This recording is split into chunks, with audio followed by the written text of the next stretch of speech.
Today is extremely special because today we have a very unique guest. We welcome Dr. Aarti Singh, who is a journalist for past 20 years, a media person, and it's an honor to have you on our podcast, Aarti. And Thank you, Tushar, and it's an absolute honor to be here as well.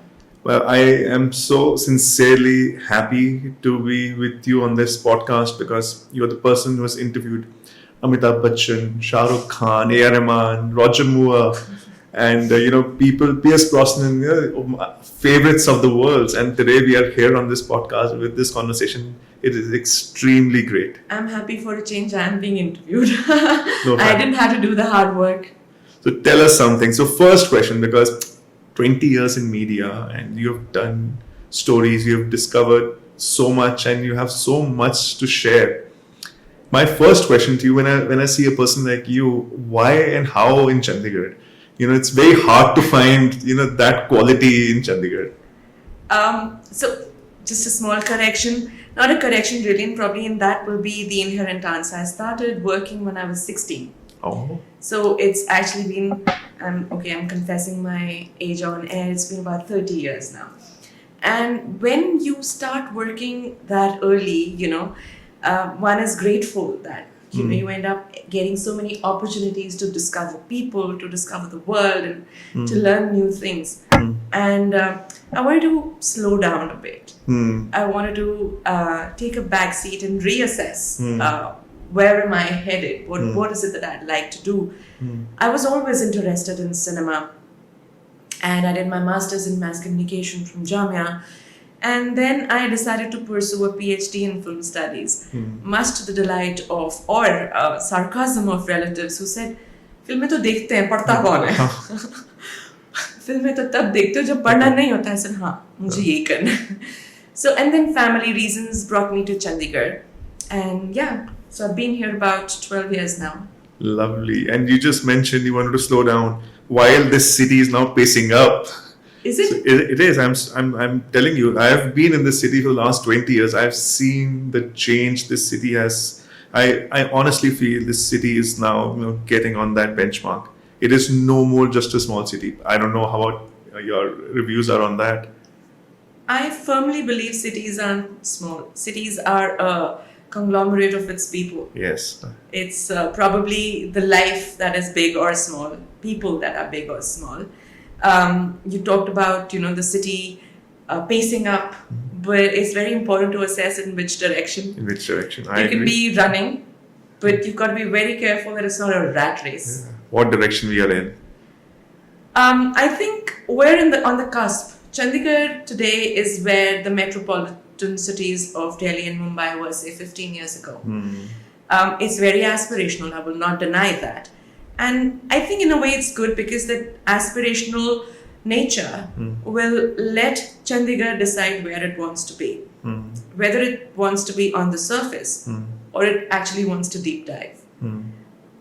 Being aspirational also is about analyzing the opportunities that you either make or are presented with and what you do with those opportunities. So yes, the opportunities are definitely there. Whether we rise up to them is up to us. So apart from a media consultant, you have been a content creator. You have worked with brands, curating their marketing strategies. And this is very interesting because I was just having a coffee conversation with you that how you've been able to curate experiences with food, with the drinks. So let us touch base on that. What have you been doing and what is something which is coming up? So, Tushar, essentially, I am a firm believer. When I did my journalism, I did not know marketing at all. One of our, supplementary subjects was marketing. And one ended up reading Philip Kotler. And I used to hate marketing at that point. I used to find it boring. And over the years, I realized that marketing is actually just making friendships in a way. When we make friendships in life, personal relationships, we're marketing ourselves. Why not bring that personal touch to selling products? Because everybody who is doing a business, running an enterprise in the world is selling a product. it would be much easier, much honest, and definitely long term if you're able to build a relationship with the audience. Over the years, I realized that the cornerstone of marketing is not selling. Selling हो जाएगी, जैसे वो 3 days में बोलता है ना, choose excellence, the greatness will follow. I believe एक firm statement है कि you give your audience a fear of loss or a hope for gain. What do they stand to lose if they don't do what you are urging them to do? And what do they stand to gain if they do what you want them to do? Create that USP. Of late, and in the last decade or so, I've been increasingly working in food. So I was working with an organization called Round Glass Thali, and about almost a decade ago, we organized a chef's retreat here in Sukhvilas. The theme of which was, Punjabi cuisine or community eating. And we got in 12 chefs from all over the country who explored the concept of community eating. There were chefs from Nagaland, there were chefs from Gujarat. So in Nagaland, of course, there are tribes that hunt together, they cook together, they eat together. So in the 3-day retreat, I got these chefs to experience, community eating in a gurdwara, which is langar, kirat kar vand chak naam jap. I got them to experience community eating via sanja chula, which of course the practice is sadly gone now. Where in villages, ladies used to have one sanja chula. Somebody would bring the atta, somebody would bring dal, and the food was cooked in a community. I got them to also explore the royal kitchens of Punjab, where the rajas and the maharajas would eat with their courtiers. And I realized that this concept of telling stories through food is something that no brand, no hotel, no restaurant is actually doing.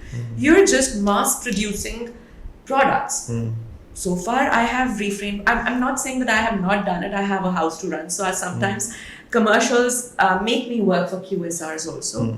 But given the choice, I would not want to work with QSRs. I would rather work with standalone restaurants that have an identity, because that identity translates into a story to tell. Absolutely. And I love, stories being created around food, because that tell you the fear of loss and the hope for gain. So for instance, if there is a yakitori bar, which is soon to be launched in Chandigarh, what is a yakitori bar? What is omakase menu? These things people should know about. People should also know that being a foodie does not translate to, I can have copious quantities of food. Being a foodie actually means you're not afraid to try different experiences in food. You may not like them, it's different. You may not be fond of them. You might have suggestions about the food, that is different. I respect that. But you cannot say, I'm a foodie, but मैं बाहर जाकर सिर्फ mushrooms और पनीर खाता हूँ. या I'm a foodie, या दाल मखनी खाए बिना मेरा पेट नहीं भरता. You can't do that. Right, you have to try. Yeah, so like you said, that these are the things that I'm hoping to. I've swum against the tide in the last 10 or 12 years that I've been in Chandigarh for, and God has been kind, and these are ideas, and I found a band of fellow thinkers who think the same way, who want to tell stories around food, who want to experience food in a different way. So many trends they want to do. So I did the first beer hop of the Tri-City when the city was not aware of beer crawls or pub crawls. I was consulting with an F&B outlet at that point of time. They also did a gin mixology masterclass. Thereafter, bar takeovers, bar shifts, etc. has started happening. So one would like to believe that one is contributing the brick into the wall. Fantastic. Yeah. I think this, what you're doing is completely exciting and very different from... I would like to believe that, because I think marketing is all about creating or doing something which is different. Tell me something. Do you miss hardcore journalism?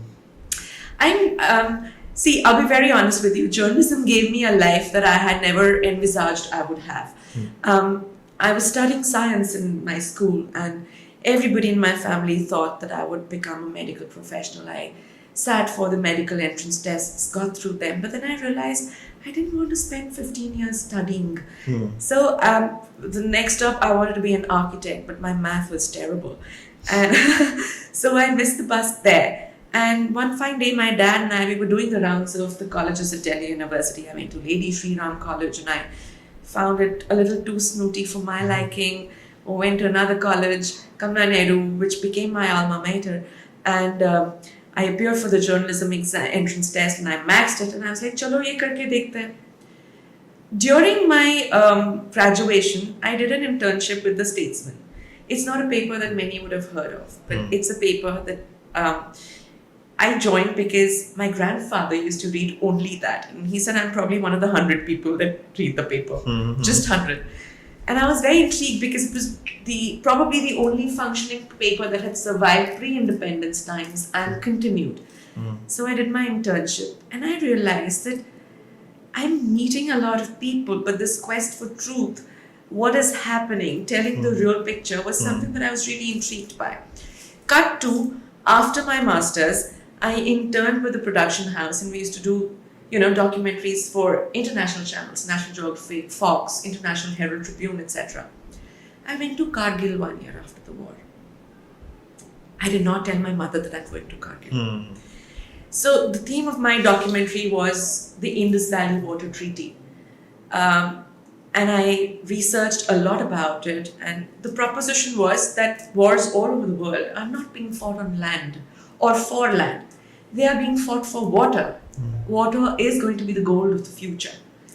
I think it's coming true that the prophesizing is coming true in the Mediterranean region. Elsewhere, Indo-Pak dispute, as I discovered, will probably be around Indus, because Indus is the only perennial river which starts in the Zanskar Valley, goes into Pakistan, takes a U-turn and comes back into India. So I did the entire course of the river Indus by road. Those 21 days, Tushar, believe you me, changed my life. Because not only did I see what exactly happens, it's very easy for us to go to Ladakh. Oh, what a pretty touristic place. Biker groups go there. We go there for trekking. Undoubtedly, it's a fantastic place. It's one of my favorite places in the world. But the hardships that people have there. 1 year after the war, I remember in Kargil, when we landed in Kargil, or when we reached Kargil, we reached around 5 in the evening, and we were checking into a dark bungalow.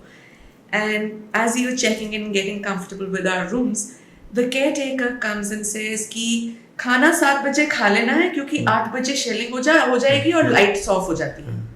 I said, hello, tell me, shelling हो जाएगी मतलब? He said, हाँ, वो shelling होगा तो सब light of कर देते हैं. So I said, तो फिर हमने क्या करना है? वो बंकर दिखाया था ना, उसमें जाके बैठना है. So the camera person is telling me, you're going to run with the tripod, I'm going to run with the camera. I said, the luggage? He's like, idiot, we're going to be saving our lives, not the luggage. Yeah. And Tushar, the next day we went to Tiger Hill. I have friends in the army. In fact, one of my family friends, who I consider a mentor, retired from the army as the little tin soldier, as what I call him. He was in the 71 war, and he stepped on a landmine and he blasted his leg below his knee and he cut it off on his own. He was offered a petrol pump and free education for his kids, and he just said that a soldier fights from here, and he ended up becoming the only disabled soldier, one of the first disabled soldiers to command a battalion, a regiment, and he retired as general officer commanding of Operation Rhino in Tezpur. And General Cardoso has been my hero, and I jumped at the idea of doing this documentary. Yes, my parents only knew later, and how they came to know is also a very interesting story. My mother was calling me up and she couldn't get through to me. So she called up my boss in Delhi, and my boss is like, yeah, so she's in Kargil, her cell phone would be switched off. And mother was in shock? Yeah, my father knew, of course. My father's always been the wind beneath my wings. Not that my mother has not been, but you know how mothers are. And more concerned. Yeah, more concerned and wildly concerned. And when I came back, obviously I had this, Ladakh tan. My nose was peeling off, and she opened the door, and the first thing she said was, "You're disfigured. You're never going to get married." And I'm like, I have been to Kargil 1 year after the war. You should be talking to me about my experiences. You want about my nose. But like I was saying, that, journalism is something that made me open up my eyes to the world. Before journalism, I was just a frog in the pond. And I think with most tier 2 cities, I really strongly recommend people to go out and travel. We were talking about how comfortable people get. Yes. Had I joined MBBS, I would have been maybe an average doctor, but I would have been very comfortable. I don't want to be comfortable. I want to live. I want to experience what it is to be living on the front line in war zone. What is it like? And I met a few. Okay, I went to Lama Yuru during that thing. And Lama Yuru is now it's become, of course, accessible, but at that point there were only unmetalled roads. I will give you a very small example. Lama Yuru is a place where young children train to become Buddhist monks. So I see cute little Buddhist, babies dressed up in their monks attire, and chubby kids, and they were adorable. So I had my Walkman on. They did not have headphones then. And I was chewing gum. So this 5-year-old monk in training comes to me and he's staring at my face. What am I doing? And obviously I can't communicate with him because there's a language barrier. So he says, he holds my face and he opens my mouth, and I didn't even find that gross. And he says, so I chewed gum. So he pulled it out. I said, no. So I gave him a fresh gum and he chewed it and he went ballistic with it. I'm sure this must have been a very different experience for them. It was just chewing gum for me. For them, they hadn't had anything like that before. So as, I think intrepid should not be just traveler or a food lover or a gastronome. Intrepid should be a person. Embrace life. There is a Swahili phrase that says kuishi, and it translates to live. Live. You have only one chance at this life. Make the mistakes, learn from your mistakes, cry, laugh, travel, and live it to the fullest. You shouldn't have any regrets. True. I joke with my friends that, I don't want to be on my deathbed and have regrets that, there was a ticket, there was a train, there was a car, there was a flight to take and I didn't take it. I want to have these regrets that, I went to Amsterdam and I went to the Weed Museum and I, lived it up. I had the hash cake and I made a fool of myself. I made 20 people laugh on Dance Square, but I lived it up.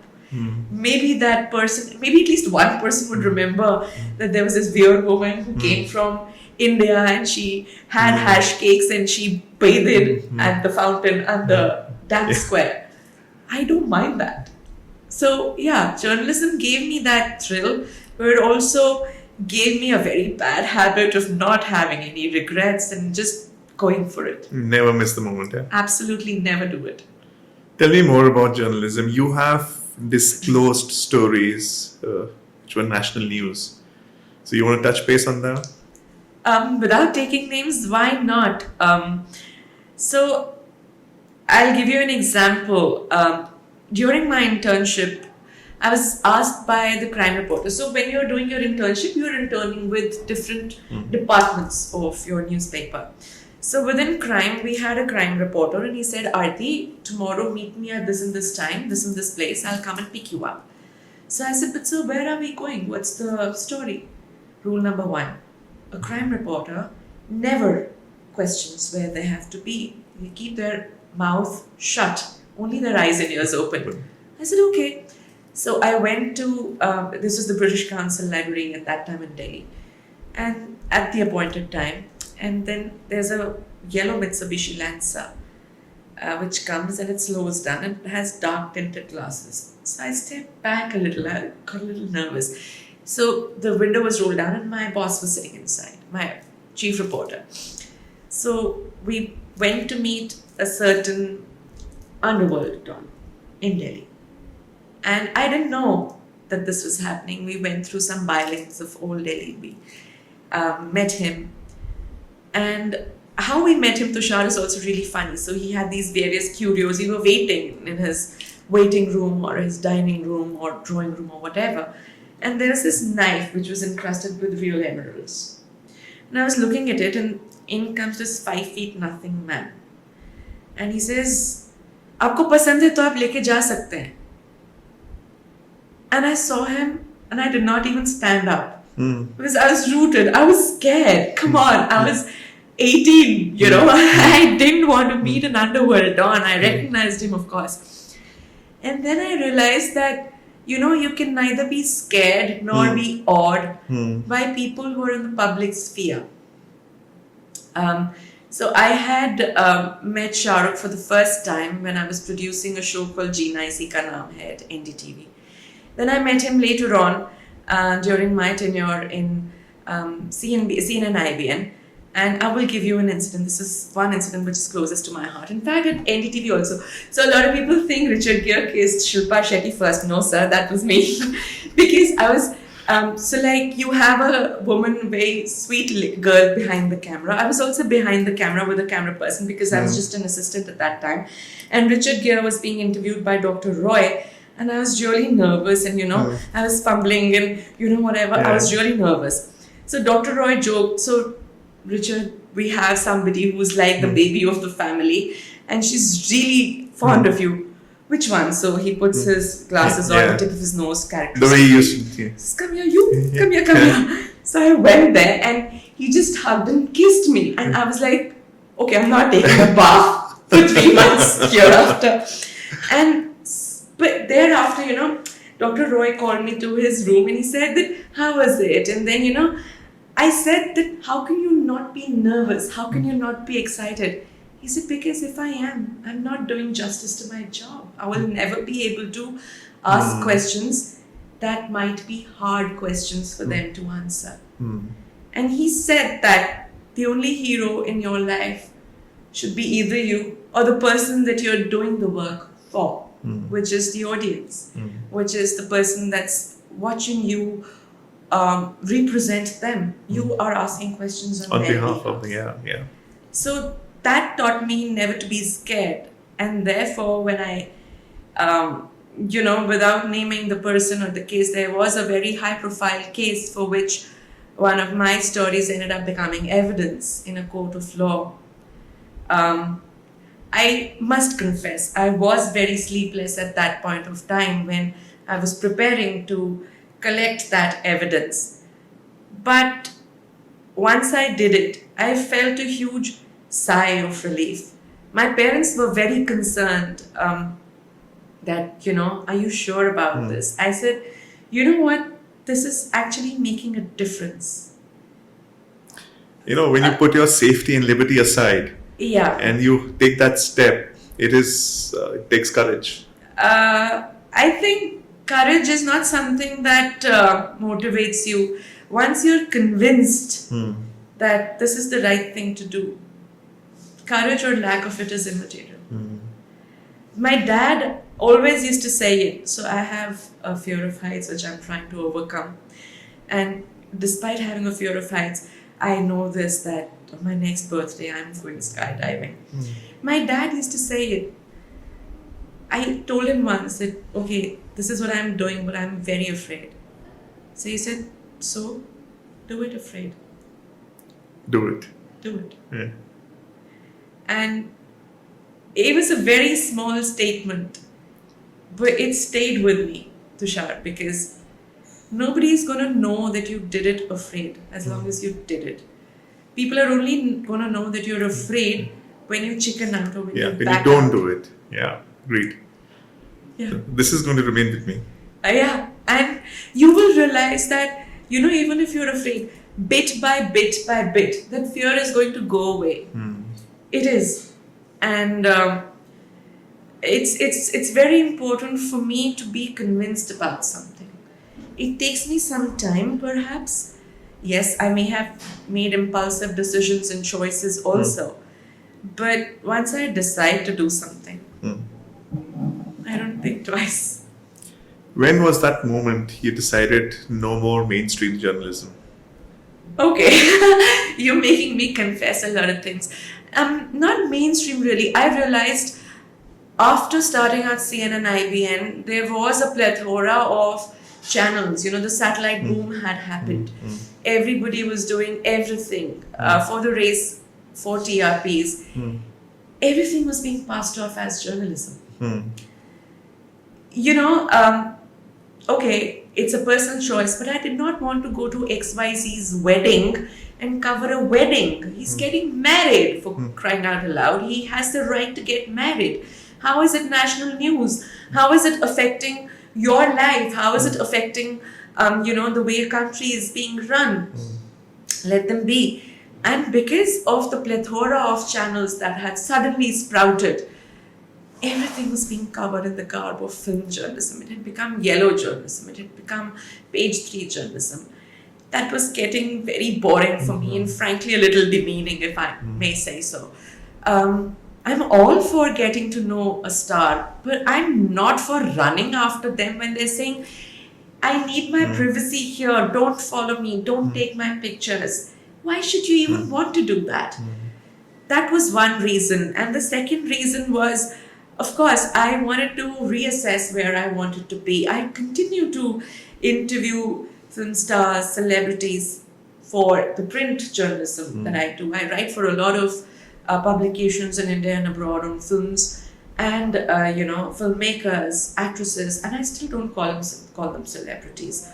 A lot of people tell me, okay, Shahrukh, maybe on my speed dial, but, people say that you don't have a single picture with a celebrity. I do have one, which is, if you stalk me on my social media, there is a picture that I have with Abhishek Bachchan. So Abhishek and I were also childhood friends because my aunt used to give Hindi tuitions to Abhishek and Shweta. And, he's a very, very sweet kid. And cut to, I am interviewing him when he signed on as a brand ambassador for a mobile phone, Biggie. I think it was Motorola, if I can name brands here. And that was also the time that Guru was done. I had come to know that he had got married. And that was the first and only time that I pried a celebrity on his personal life. But it was too funny. I was sitting there and I said that Abhishek Bachchan does not have qualms about being celebrated as the brand ambassador of XYZ, but I wonder how he will respond to being congratulated on getting married. And the photographer took a picture right then and there. So I'm talking and Abhishek Bachchan has his eyeballs rolled. How did you know? He denied it, of course, but later on when the cameras were turned off, he said, where were you? Who told you? What happened? So I said, I'm a journalist. I cannot disclose my sources. That was the first and last time. But having said that, I feel that if you want to talk to a star or a famous person about their lives, about how they go about being who they are, what makes them who they are, fair enough. But if you want to talk to them about why are you friends with this person, why have you fought with this person, that's their life. And increasingly it was coming to that. And I did not want to do it. So that was that moment that you decided. Yes. I wanted to break away from TV journalism because it was getting about eyeballs and visuals and, fighting with each other to get film footage or sneak previews, shoving your cameras in people's faces. If you're going out to a restaurant to eat with your family, you wouldn't like the media taking pictures of you. You would want that quiet time. So increasingly that was happening. Now still a lot of it does happen, but it's a little better. But at that point of time, I did not want to do it. And, I was told by one of my seniors, who I consider a mentor, it's like, why do you want to leave? You're at the peak, and you're doing fantastic and you are on first name basis with these people. So I said that because I want to bow out, I don't want to burn out. I said, I was arguing with him once, and we had that kind of a mentor-mentee relationship where I could debate with him and very violently also. And I said, okay, you're asking me to go to a hospital and stand outside with an OB van and talk about a person's health, and it's almost like waiting for them to, whatever. The next, you will want me to go into their bedrooms. I'm not doing that. What next? Okay, so I'm doing this now. Tomorrow another channel will do it. You will want to better them. So you're going to end up barging into their bedrooms and private spaces. I don't want to do that. So let me just take a break. Let me just figure out. And that break kind of got extended into me totally, it's not a different sphere, but it gave me a different direction. I always was interested in cinema. And so I started pursuing my PhD. Achha chalo वैसे नहीं बनी, doctor ऐसे बन गई. Fantastic. So that happened. But this is a bold step, which hardly people can take. And with you just mentioned about how a family would go out to a restaurant and they want to enjoy their privacy and meals, not have Absolutely, yeah. a cut to that. Now that you're curating those experiences in this town. But that's different. So my interest in food was always there because I'd worked with a few brands in Delhi. I had been one of the founding people for NDTV Good Food. And I was consulting with United Coffee House, which is one of the oldest brands in India, dare I say. It's 84 years old and it's a pre-independence era restaurant. And when I came to Chandigarh, the influencer market was just about booming. Yep. I had a few observations for that. To each their own, but I wasn't really happy with, coming in and saying, okay, this is nice, this is not nice. You have to understand that whatever quality or however the quality of the food that's being put on the table, there is a team behind the scenes that's putting in blood, toil, tears, sweat to put that on the table. Investments are involved. Huge names are involved. Why would you want to just trash it by saying this is pathetic? If you don't like it, tell me why you don't like it. You can't be like, oh, this is the best butter chicken in town. Cut to the next day, you go to another outlet and say, this is the best butter chicken in town. And I'm like, I am confused now. What is it that you like about the butter chicken at X place? What is it that you like about the butter chicken at Y place? So a lot of people end up asking me that, where should we go and eat? So then I ask them, what is it that you want to eat? Yeah. You can't randomly say, there are very few places where everything on the menu will be top. I might like a tiramisu, you may not like a tiramisu. You may ask me, Aarti, where do I go and eat the best chocolate brownies, for instance? I will tell you. If you tell me, Aarti, I want to go out for a meal with my parents and they like Indian food, but I want them to try progressive Indian food. I want to go out with a colleague who does not eat much, so maybe small plating menus. Where can I go? So this is how I like to tell people. Not a blanket review on this is a very nice place. Hello guys, this new place has opened. This is what you will eat. No, okay, a new place has opened, but why should I go check it out? New place is open by the dime a dozen every single day. Where is your expertise as a food influencer? Firstly, I have a problem with blogger. People on Instagram who call themselves bloggers, they need to realize that having an Instagram presence is very different from having a blog. A blog and an Instagram handle are two very different things. Secondly, the cookie unfortunately crumbles in this way that influencers go there for the free food and drinks. Not all of them, but a majority of them, and you cannot disagree to it. When they go there for free food and drinks, will they actually be able to give an honest opinion on the food? They won't. Secondly, will they ever pay for that experience again? Thirdly, they need to understand that there is a very, very, very big difference between privileged and being entitled. The fact that you are an opinion maker puts you in a position of privilege, but it does not mean that you're entitled to that special treatment. That can be taken away from you. Not by the people that are inviting you, but even by your audience, who chooses to believe you, which means that you have a responsibility to tell them the truth, to tell them things as they are. But if you are just, following the trend, following the line, swimming with the tide, the audience is very smart. They will know. If you have, XYZ number of bot followers and bot likes, and you hide the number of likes by saying XYZ and others, that's my biggest red flag, by the way.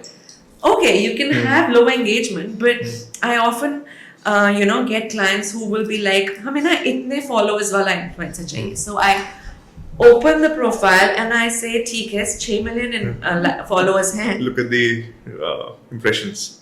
Or likes also, and others. If you are actually an honest influencer, why are you hiding the number of likes? Let it be what it is. But do you know this engagement rate is below 2%? Yes. And it's just insane. This is fake then. Tushar, I fail to understand how fake people can be. Okay, I have a problem, which I don't think is a problem, but I've been told it's a problem, that I write very descriptive Instagram posts, or my reviews are very verbose and, grammatical. But I like it like that. Like, I want to tell people that if there is a particular dish that I like, what works for me and what doesn't work for me, and I have an audience. People DM me and tell me that, okay, you wrote about umami, the umami in this dish. It was so true because I went and tried it and it was exactly how you described it. That makes me feel good. I feel I have done my job. And the other thing is also the fact that if you have an Instagram handle, a lot of people, I'm not saying all, but unfortunately I'm on the client side also, and I'm also somebody who has an Instagram presence. However big or small, I'm not getting into it because Instagram should not be taken seriously as long as it doesn't translate into actual numbers, into ROI. You may call 20 influencers for a food table. You have to see 1 month down the line how many of them come back to your restaurant or to your outlet. If you may call, 20 people to review a particular dish, but if they're doing the same thing, hi guys, this is the best croissant that I'm having, and they're opening the croissant with their hands and showing the filling, I would probably get put off by that visual. You can't be opening a dim sum with your hands and showing the filling. It's not the way to eat dim sums. Where are you educating people? And it clearly reflects on your lack of knowledge or exposure about that particular cuisine. If you don't know how to hold a momo, hold a gyoza or a dim sum. In fact, I'm not even going to go into the difference between the gyoza, dim sums and momos, which people don't know about. Tongue in cheek and touche. How will they even know how to hold the dim sum and eat it? How will they even be able to talk about it? There is a difference between dumplings and momos and gyozas. Not all of them are the same, And if people think that, okay, now that I'm working with this Japanese cuisine place, which is going to be North India's first, by invitation only omakase menu, where, the chef, there is no menu.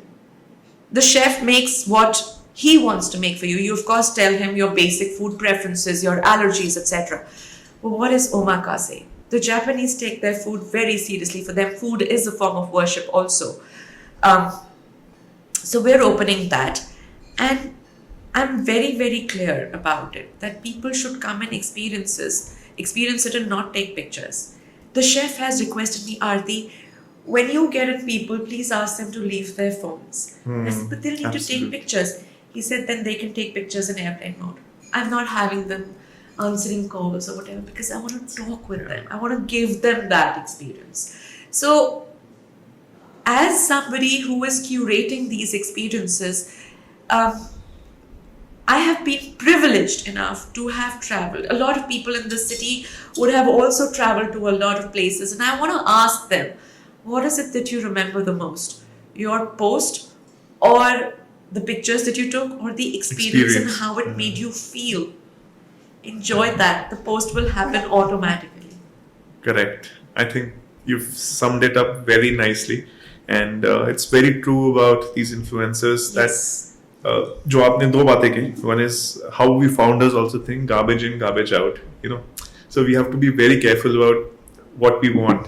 And the second point you made, that somebody asks you and for recommendations of a place where to go and eat, so you have to be very descriptive. कि यार ये आपको, this is what you're actually looking for. Yes. It's more like how you ask a question to a chat GPT also, if you want the correct recommendations. So it's fantastic, and I think people will get the idea now that if you really want something, then you need to be sure about what you want to. To be honest, Tushar, I'm happy in Chandigarh. People are now rising up to the challenge that is being posed by influencers in the metropolises, like in Delhi or Bombay.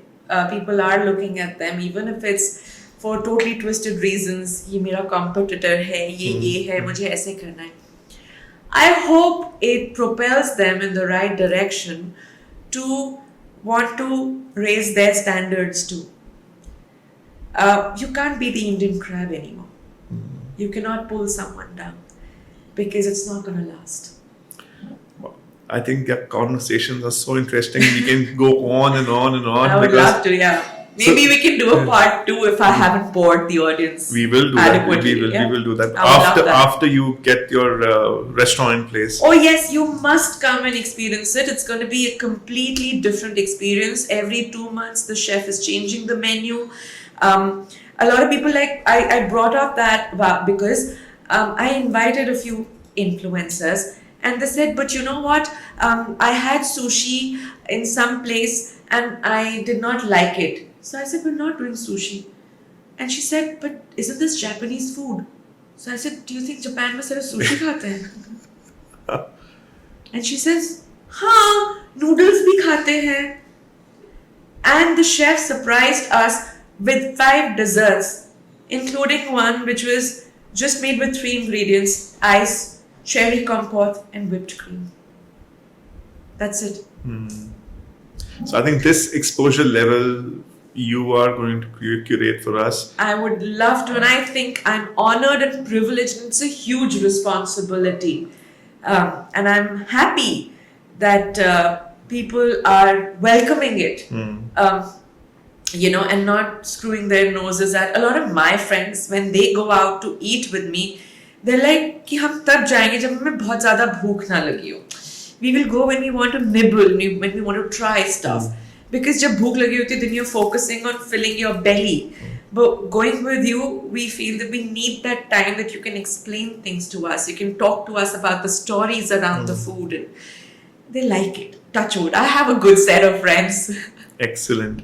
But I would want to add this for the influencers, because I have developed a soft corner lately, because I feel it is not easy. It's not. It's not easy. I respect them a lot. Instagram is a monster with a bottomless appetite. Absolutely. You've got to be consistent, and my hat's off to them.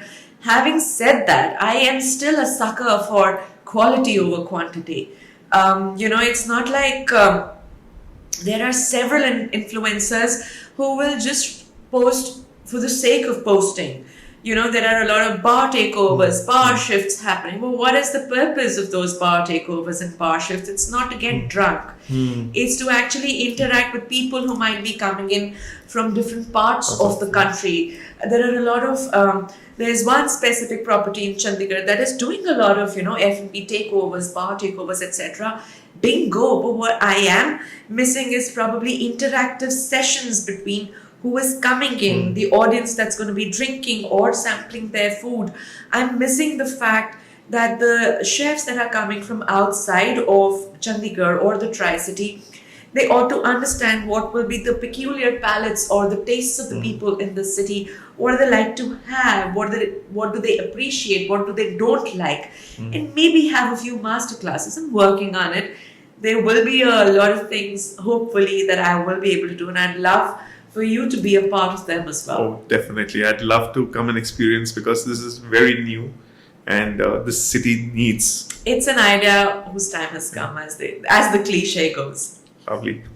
I'm going to play a small round of game with you. Okay. I have 50 cards here with 50 different questions. Each card has a different question, no repetition. Okay. I'll ask you to shuffle it, pick out any 5 of your choice, and rapidly answer whatever comes to your mind after So seeing I the can't question. see the questions. I'll just give you those cards. No. So you pick out 5 questions and you see those questions. Okay. No, I'll just give you those cards. It's for you to answer. So one story on extreme adventure. I already told you Yes, about the I Kargil agree. one. Yeah. But then around that time, okay, I'll tell you another one. For instance, I was in Ranthambore. We were doing a documentary on the man-animal conflict with tigers and the villagers in Ranthambore, and we built a machan right atop a tiger kill. And there were 7 of us on that machan, and the tiger or the wildlife expert had said that, okay, we're going to be lying prostrate on the machan. They don't make a noise, because if you make a noise, she will come. It was tigress actually. She will come and she will disappear. So suddenly I hear this tearing of paper, and I was nudged. Like us, the signal was that we will nudge each other. My camera person had rigged a light to the camera that when you put on the camera, the light will switch on its own. Tushar, that was the scariest and the most awe-inspiring experience. We put on the camera. She looked up with a piece of flesh in her mouth and a bloodied face. And the machan, if she had raised herself up, the machan was about 15 feet. And later on we realized that if she had jumped, she could have been on top of all of us. So was this tigress Machli? No, it wasn't. I've met Machli. This wasn't Machli. This was another random tigress. It was numbered in Ranthambore. The tigers are usually tiger XYZ number. I don't remember the number. I've met Machli. I've met Sultan. I've met Rustam also, but this wasn't Machli. This was a random tigress. My second question. Yes. The top 5 promising towns in India. Promising in terms of? When you see potential of future growth? I think Hyderabad is coming up very well. I agree. In terms of food, in terms of professions, in terms of enterprises. Indore also. Pune is reinventing itself big time. Chandigarh, of course, it has a lot of promise. And dare I say, even in the east, if we look at not east really, if we look at Allahabad or Prayagraj, not getting into the religious aspects of it or the political aspects of it, that belt is reviving a lot of its indigenous craft. I think the hub of Made in India, most of the products that are done and made in India are in that region. So Prayagraj, Kanpur, Varanasi, for instance, the entire silk weaving industry is now being revived. So I think those towns, Completely for sure. right. The best thing about my Soho, as soon as I walked in, I told you that the space is incredible and so positive. And there's no distinction between, okay, this is a formal environment, this is a non-formal environment. It is an environment for open discussion, and you can talk about anything and everything on earth. And I love that. We've blended that atmosphere. Yes. So the open spaces translate into open conversations and open discussions for me. So Thank you. how many have I done? 3? 3. Who do you want to interview and why? Okay, this is going to You're be getting the right questions. I don't know how. destiny. Okay, I have interviewed him before. I would like to interview Jason Momoa. Because he is someone who, again, does not take his privilege to be entitlement. And he is very humble. I have interviewed him several times. Once right before, Aquaman, and once right after Game of Thrones. And I feel he is insanely talented. Road to Paloma, you have to see that film. the film that he's directed, I think he's going to be an incredible filmmaker.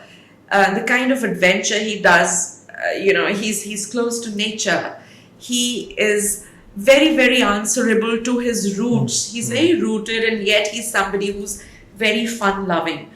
So, my Nani used to joke about PS, like the abbreviation PS being Pichon Suji.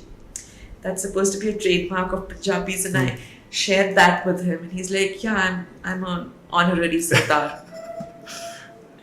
Spendthrift or frugal, it depends on my mood. I really believe in the concept of retail therapy sometimes. I'm a spendthrift when it comes to certain things. Food, drink, sarees being one. Travel, of course. No, but travel I can rough it out also. I'm not a sucker for luxury travel. I like it, of course, but I can be in a backpack also. Frugal, definitely when it comes to, things like, it's something that I'm trying to change, investments about the future, because I believe in living in the moment. But having said that, it's a practical decision. You have to build a safety net. Yeah. I'm beginning to think about it, but not a spendthrift. I don't think twice when I have to either indulge in good food, good drink, good travel, or good sarees. Good books. Maybe fountain pens. Maybe I have a thing with stationery. I'm a hoarder. For good stationery. So I have people collect stamps and coins, etc. I collect fountain pens from all over the world. That's our toy store. Yeah, and I remember I had gone to a countryside village off Warsaw in Poland, where there was this guy who used to make amber-tipped fountain pens. I actually got him to make one for me, and he polishes it bases how you hold your fountain pen, because it's obviously everybody has a different way of writing. There's different pressure, there's a different angle, and there's a slant to your handwriting. So he makes you write with his fountain pen, and then he designs an amber tipped fountain pen for you. That's super customization. And that has been an indulgence for me. It wasn't very expensive. It was this is special. Yeah, but the effort and the workmanship, the craftsmanship, oh my God. If you ever go to Warsaw, please look this man up.